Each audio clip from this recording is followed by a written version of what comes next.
Assalamualaikum warahmatullahi wabarakatuh. Halo anak-anak, apa kabar semuanya? Semoga selalu sehat dan selalu dalam perlindungan Allah Subhanahu wa Ta'ala. Pada video pembelajaran kali ini, kita akan mempelajari materi yang kedua. Judulnya Ketika Bumi Berhenti Berputar. Adapun submateri yang akan kita bahas kali ini yaitu materi yang kedua, macam-macam hari kiamat. Semoga setelah kita mempelajari materi ini, kita dijadikan oleh Allah Subhanahu wa Ta'ala anak yang soleh dan soleha, yang selalu taat kepada perintah Allah Subhanahu wa Ta'ala, sehingga dimasukkannya oleh Allah Subhanahu wa Ta'ala kita semua ke dalam surganya. Amin ya rabbal alamin.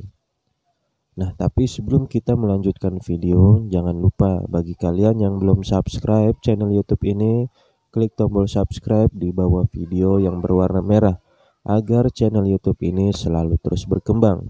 Dan jangan lupa juga untuk selalu like video ini, komen nama dan sekolahmu di kolom komentar. Dan saya doakan yang sudah subscribe semoga diberikan kesuksesan dan keberkahan dunia dan akhiratnya. Amin ya rabbal alamin. Terima kasih. Nah, sebelum kita belajar, jangan lupa harus selalu berdoa kepada Allah Subhanahu wa Ta'ala agar kita diberikan kemudahan dan pemahaman ilmu, sehingga ilmunya bermanfaat untuk kehidupan kita sehari-hari. Berdoa dimulai. Bismillahirrahmanirrahim.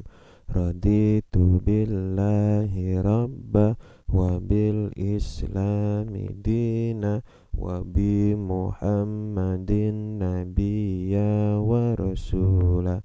Rabbi zidni ilman warzuqni fahman. Amin. Artinya, kami ridho bahwa Allah sebagai Tuhanku, Islam sebagai agamaku, serta Nabi Muhammad sebagai Nabi dan Rasul.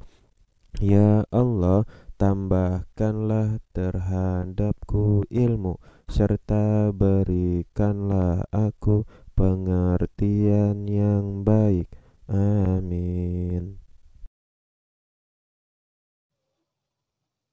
D. Macam-macam hari akhir.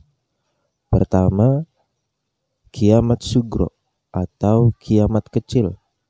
Tahukah kalian apa kiamat sugro atau kiamat kecil itu?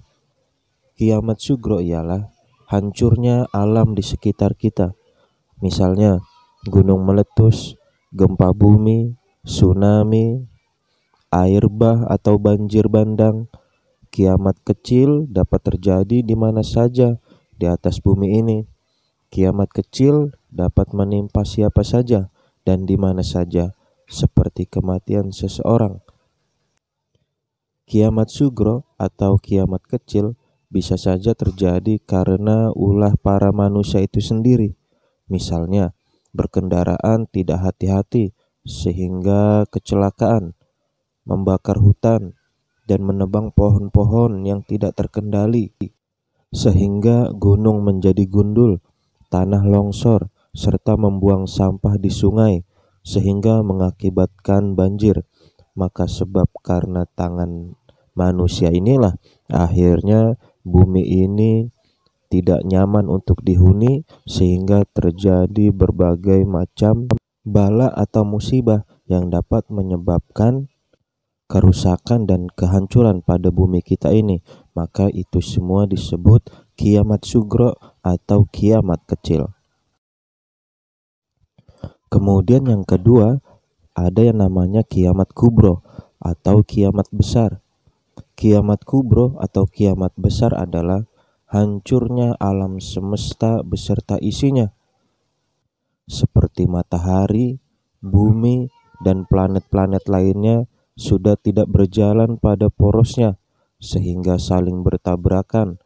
Bumi berguncang dahsyat dan tidak ada satu makhluk pun di muka bumi ini yang akan hidup.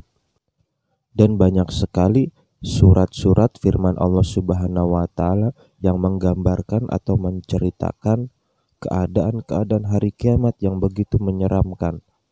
Gambarannya diantaranya seperti manusia-manusia akan dibangkitkan dari alam kuburnya, langit-langit akan terbelah, gunung-gunung akan hancur lebur, merata dengan bumi, bintang-bintang akan berguguran jatuh dari atas untuk menghantam perut bumi ini, dan manusia akan mempertanggungjawabkan segala amal perbuatan baik dan buruknya di hadapan Allah Subhanahu wa Ta'ala.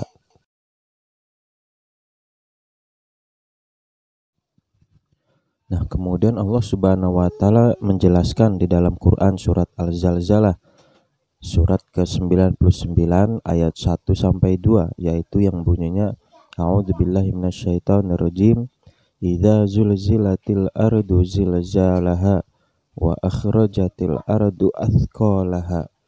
Artinya yang pertama, apabila bumi diguncangkan dengan guncangan yang dahsyat. 2. Dan bumi telah mengeluarkan beban-beban berat yang dikandungnya. Kelak di hari akhir setelah alam semesta dihancurkan, manusia dibangkitkan kembali dari alam kuburnya. Kiamat kubro lebih dahsyat dan tak ada seorang pun yang tahu kapan akan terjadi. Bahkan Nabi Muhammad SAW pun tidak diberitahu oleh Allah Subhanahu wa Ta'ala. Hanya Allah Subhanahu wa Ta'ala yang tahu. Namun Nabi Muhammad SAW hanya diberitahu tentang kondisi-kondisinya atau tanda-tanda akan datang daripada hari kiamat itu, kapan akan terjadi. Nah, karena kita sudah membahas tentang kiamat, maka sikap kebiasaanku, insya Allah aku meyakini datangnya hari kiamat sugro dan kubro. Oleh karenanya kita harus selalu hati-hati, waspada, bahwa kiamat sugro dan kubro pun pasti akan datang menjumpai umat manusia. Maka kita harus selalu mempersiapkan diri dengan cara melakukan banyak amal soleh, selalu berbuat kebaikan dan kebajikan, baik taat kepada Allah Subhanahu wa Ta'ala atau berbuat baik kepada seluruh manusia.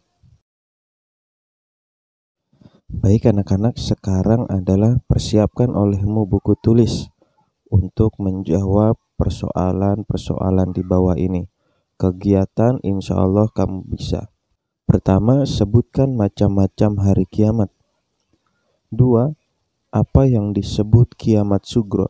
Berikan contohnya. 3. Apa yang disebut kiamat kubro? Berikan contohnya. 4. Bila kiamat terjadi, manusia akan dibangkitkan dari. 5. Salah satu surat yang menceritakan hari kiamat yaitu. Nah, 5 persoalan tadi cukup mudah ya untuk dikerjakan. Jika kalian sudah selesai menjawabnya, maka kumpulkan pada bapak atau ibu gurunya ya. Selamat mengerjakan persoalan. Baik anak-anak, pelajaran kita sudah selesai. Semoga ilmu yang kita pelajari hari ini dapat kita fahami dan bermanfaat ya. Amin ya rabbal alamin. Saya ucapkan terima kasih atas segala perhatian. Wassalamualaikum warahmatullahi wabarakatuh.